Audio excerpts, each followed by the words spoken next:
En el presente seminario se va a desarrollar el tema relacionado con los marcadores ecográficos de cromosomopatías, teniendo en cuenta que las cromosomopatías constituyen la principal causa de muerte perinatal y minusvalía en la infancia. Es por ello la importancia de la detección temprana de las mismas a través de técnicas invasivas y no invasivas de diagnóstico perinatal. El examen ecográfico detallado de la anatomía fetal permite detectar por un lado dichas malformaciones y por el otro aquellos marcadores que son subjetivos de las mismas. En cuanto al campo de la ultrasonografía obstétrica, está abierta una disciplina por completo nueva de la medicina fetal, en la que ahora puede considerarse el feto como un paciente. Esta especialidad ha alcanzado un nivel de complejidad que permite el diagnóstico prenatal de una amplia gama de anormalidades congénitas. Existen una serie de marcadores ecográficos del primer trimestre, los cuales pueden ser detectados entre las semanas 11 a la semana 13 más 6 días, donde todas las anomalías cromosómicas mayores se asocian a un aumento en el grosor de la translucencia nucal. Es por ello que este es el principal marcador ecosonográfico del primer trimestre. Desde 1990, la translucencia nucal ha sido sugerida como un marcador precoz de trisomía 21. En el momento actual ha demostrado su efectividad en el cribado global de las principales trisomías autosómicas, como es la trisomía 21, trisomía 18 y 13. Asimismo, en aquellas menos frecuentes, como es la trisomía 10, en las cromosomopatías sexuales y poliploidías. Ahora bien, la translucencia nucal es la representación del grosor del espacio econegativo localizado entre la piel y el tejido subcutáneo del embrión a nivel cervical. Se utiliza el término translucencia independientemente de la presencia de sectos o de si está limitado al cuello o envuelve a la totalidad del feto. La incidencia de anomalías cromosómicas y de otro tipo está relacionada con el grosor más que con la apariencia de la translucencia nucal. Durante el segundo trimestre, esta translucencia nucal por lo general tiene resolución espontánea, pero en algunos casos esta puede progresar a edema nucal o higroma quístico con o sin hidro generalizado. En cuanto a los valores de referencia para hablar de translucencia nucal positiva, tenemos que anteriormente se hablaba de valores absolutos de 2,5 o 3 milímetros, pero posteriormente se demostró que la translucencia nucal aumenta con la edad gestacional, por lo que se elaboraron curvas de normalidad para cada edad gestacional. Otro marcador de importancia de cromosomopatía es la ausencia del hueso nasal. Varios estudios han demostrado una fuerte asociación entre la ausencia del hueso nasal en el primer trimestre y la trisomía 21, además de otras anomalías cromosómicas. Para la medición, la gestación se debe encontrar entre las semanas 11 y 13 más 6 días y la longitud cráneo-rabadilla debe ser de 45 a 84 milímetros. En la primera imagen vemos cómo la ecogenicidad del hueso nasal debe ser mayor que la piel que lo recubre. Por ello, en la correcta visualización del hueso nasal debe demostrar 3 líneas. Las dos primeras están cerca de la frente, son horizontales y paralelas entre sí, dando una forma del signo igual. La superior representa a la piel, la inferior es más gruesa y ecogénica y representa el hueso nasal, mientras que la tercera línea está en continuidad con la piel pero en un nivel superior y representa la punta de la nariz. Cuando el hueso nasal aparece como una línea fina, como en la segunda imagen, que es menos ecogénica que la piel superior, sugiere que el hueso nasal aún no está osificado y por lo tanto se clasifica como ausente. El hueso nasal está ausente en el 60-70% de los fetos con trisomía 21, en alrededor del 50% de los fetos con trisomía 18 y en el 30% de los fetos con trisomía 13. Podemos hablar de otros marcadores como son la longitud cráneo-rabadilla. En la trisomía 18 y la triploidía se asocian a un retraso de crecimiento moderadamente severo. En la trisomía 13 el síndrome de Turner con un retraso de crecimiento leve, mientras que en la trisomía 21 el crecimiento es prácticamente normal. En cuanto a la longitud del maxilar, Landon describió que en los individuos con trisomía 21 la cara es achatada. Esto puede ser consecuencia del subdesarrollo del hueso maxilar, lo cual se ha demostrado en diversos estudios antropométricos y radiológicos en pacientes con síndrome de Down, donde se ha demostrado que el subdesarrollo del hueso maxilar se encuentra presente en más del 50% de los casos. Con relación a la longitud de la oreja, este también puede servir como un marcador de cromosomopatía, ya que las orejas del feto pueden verse y medirse fácilmente en la ecografía del primer trimestre. Por lo tanto, en la vida postnatal, las orejas pequeñas constituyen características clínicas más consistentes de los pacientes con síndrome de Down.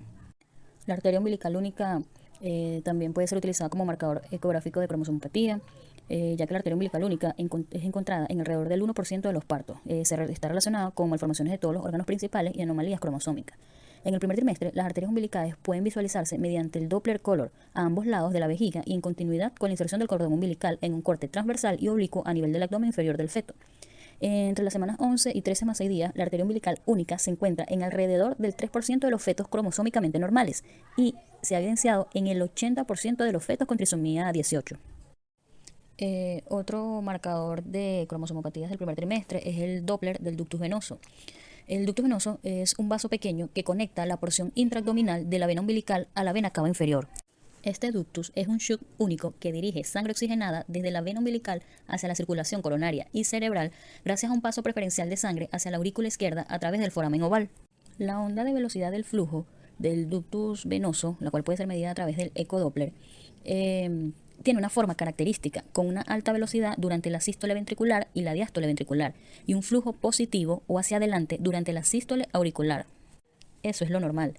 Sin embargo, se ha demostrado o se ha evidenciado como marcador de cromosomopatías, se evidencia que ese flujo del ductus venoso presenta una onda reversa que no es más que un flujo anormal del mismo. En el primer trimestre, el flujo anormal del ductus está asociado de forma estrecha a anomalías cromosómicas, a cardiopatías y resultados perinatales adversos. También se pueden utilizar como marcadores ecográficos de cromosomopatías en el primer trimestre lo que es el volumen placentario y la frecuencia cardíaca fetal. En cuanto al volumen placentario, el volumen de la placenta, medido en el primer trimestre mediante ecografía tridimensional, aumenta con la longitud cráneo-rabadilla. En fetos con trisomía 21, el volumen de la placenta no es significativamente diferente de lo normal, pero en embarazos con trisomía 18, el volumen placentario es significativamente menor. Por eso es que es útil como un marcador que nos sirve como un hallazgo subjetivo de una cromosomopatía, en este caso la trisomía 18. En cuanto a la frecuencia cardíaca fetal, en los embarazos normales la frecuencia cardíaca aumenta desde aproximadamente 100 latidos por minuto a las 5 semanas de gestación hasta 170 latidos por minuto a la 10ª semana de gestación, disminuyendo a 155 latidos por minuto a las 14 semanas. Entre las semanas 10 y 13 más 6 días, la trisomía 13 y el síndrome de Turner se asocia con taquicardia, mientras que en la trisomía 18 y la triploidía existe bradicardia fetal. Otros hallazgos ecográficos que pueden servir como marcadores son el onfalocele y la megavejiga. El onfalocele en el primer trimestre de gestación, evidenciamos que la prevalencia de esta anomalía es de alrededor de 1 en 1000, es decir, 4 veces mayor que en los nacidos vivos. La incidencia de anomalías cromosómicas, principalmente la trisomía 18, es aproximadamente el 60%, comparada con alrededor del 30% a mediados de la gestación y el 15% en neonato. El riesgo de trisomía 18 aumenta con la edad materna y dado que se asocia a un alto índice de mortalidad intrauterina, su prevalencia disminuye con la edad gestacional. Por lo tanto, la prevalencia de onfalocele y el riesgo asociado de anomalías cromosómicas aumenta con la edad materna y disminuye con la edad gestacional. Por último, vamos a mencionar el marcador ecosonográfico asociado a lo que es la megavejiga. La vejiga fetal se puede visualizar mediante ecografía en alrededor del 80% de los casos a las 11 semanas de gestación. A esta edad gestacional, la longitud de la vejiga fetal es normalmente menor de 6 milímetros. La megavejiga fetal en el primer trimestre se puede definir como un diámetro longitudinal de la vejiga de 7 milímetros o más, la cual se encuentra aproximadamente en 1 de cada 1500 embarazos. Cuando el diámetro longitudinal de la vejiga está entre 7 y 15 milímetros, la incidencia de anomalías cromosómicas, principalmente trisomías 13 y 18, es aproximadamente del 20%. Mientras que en la megavejiga con un diámetro mayor de 15 milímetros, la incidencia de anomalías cromosómicas es aproximadamente del 10%. Y en el grupo cromosómicamente normal, la afección se asocia invariablemente con una uropatía obstructiva progresiva. En cuanto a los marcadores de ecosonográficos del segundo trimestre, es importante recalcar que son marcadores ecográficos menores, es decir, que son hallazgos inespecíficos descubiertos durante la ecografía.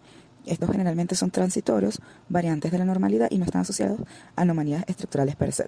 Sin embargo, hay ciertos predictores de estos marcadores que nos pueden indicar alguna cromosomopatía y que deben ser descartadas en este trimestre junto a otros estudios de extensión, los cuales son aumento del grosor del pliegue nucal, foco hiperecogénico intracardíaco, intestino hiperecogénico, dilatación pielocalicial, huesos largos cortos, fémur u húmeros cortos, hipoplasia, ausencia de hueso nasal, ventriculomegalia cerebral y arteria derecha subclavia aberrante. Se habla de pliegue nucal aumentado cuando presenta un grosor mayor a 6 milímetros. La forma ideal de esta medición debe realizarse en fetos entre las 15 a 20 semanas de gestación, ya que es cuando el grosor normal del pliegue tiende a ser relativamente constante. El pliegue nucal aumentado en el segundo trimestre fue uno de los primeros marcadores relacionados con un aumento en el riesgo de padecer trisomía 21 y es uno de los más específicos hasta la fecha, asociado con otros síndromes como lo es el síndrome de Noonan y con otros efectos cardíacos. El foco hiperecogénico intracardíaco no es más que un área pequeña y punteada de menos de 6 milímetros que se encuentra frecuentemente en el interior del ventrículo cardíaco, sin unirse a la pared de este. Lo que produce es un engrosamiento en la región del músculo papilar o cordal, y lo muy importante es cuya cogenicidad es similar a la del hueso fetal. Este foco cardíaco de forma más frecuente se da en el ventrículo izquierdo, un 90%. De forma ocasional lo podemos ver en el ventrículo derecho o bilateral. Esta ubicación intraauricular difusa es excepcional, no es tampoco tan frecuente. Se habla que un 0.5 a 20% lo vamos a observar en fetos con síndrome de Down y un 4 a 5% en fetos cromosómicamente normales. Intestino hiperecogénico. Se presenta una ecogenicidad igual o mayor que el hueso fetal circundante. Típicamente es comparado con el hueso de la pala ilíaca adyacente. Esta ecogenicidad se localiza principalmente en la porción inferior del abdomen y la pelvis fetal. Es importante recordar que en el tercer trimestre es habitual y refleja una situación fisiológica, ya que el meconio interintestinal puede resultar hiperecogénico. Sin embargo, en el segundo trimestre, este puede estar relacionado a diversas anomalías, entre las cuales tenemos aneuploidía, fibrosis quística, infecciones virales congénitas, hemorragia intraamniótica, crecimiento restringido intrauterino, y también es frecuentemente verlo en la trisonomía 21 en un 78%. Dilatación pielocalicial. Se observa en un 1 o 2% de todas las estaciones y suele tratarse casi en todos los casos de un hallazgo transitorio, es decir, que es una variante normal en aproximadamente el 80% de los casos. Lo podemos definir como el diámetro de la pelvis renal aumentado anteroposterior entre 4 a 7 milímetros en la semana 16 a la 27. Sin embargo, puede tratarse también de un signo de patología renal o del tracto urinario, así también como un marcador de trisomía 21.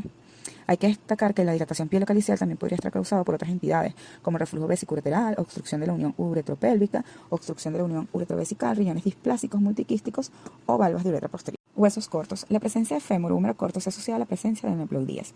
Se define como húmero corto cuando la relación entre la longitud humeral observada y esperada, es decir, en relación con el diámetro biparietal, es menor a 0.90 y en el caso del fémur menor a 0.92. Esto expresado también a las tablas y la longitud esperada en el percentil 50 de la edad gestacional. Basándonos en estas definiciones, ante la presencia de un hueso largo acortado, nos encontramos ante un riesgo aumentado de aneuploidías, principalmente en trisomía 21 y también en síndrome de Turner. Por otro lado, no podemos descartar otras patologías, como son las displasias esqueléticas, y a su vez también en los fetos con acondroplasia, que normalmente la vamos a ver más en el tercer trimestre. Hipoplasia o ausencia de hueso nasal. Es importante recordar que la asociación entre la trisomía 21 y la ausencia o hipoplasia nasal, ya que en el contexto del estudio de la translucencia nucal se observa que el 73% de los fetos con síndrome de Down presentaban esta ausencia, en contraposición al 0.1% de los fetos que son cromosómicamente normales. Esta relación se establece con el diámetro biparietal, con la longitud del hueso nasal menor a 2.5 milímetros y llevados a los percentiles según la edad gestacional menor al percentil 2.5. Ventriculomegalia cerebral. Se considera cuando el atrio cerebral es mayor de 10 milímetros en el segundo y tercer trimestre. Se clasifica generalmente en leve, que va entre 10 y 12, moderada de 13 a 15 o grave mayor a 15.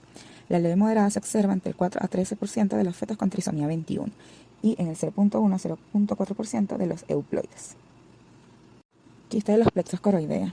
Actualmente, a diferencia de lo que se describía en el pasado, la presencia de estos quistes en los plexos coroideos ya no se considera como un marcador ecográfico menor en el segundo trimestre.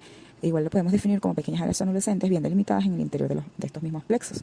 No obstante, ante la presencia de estos quistes junto con otros marcadores de cromosomopatía, existe un riesgo de aneuploidías. Es mayormente frecuente verlo en la trisomía 18.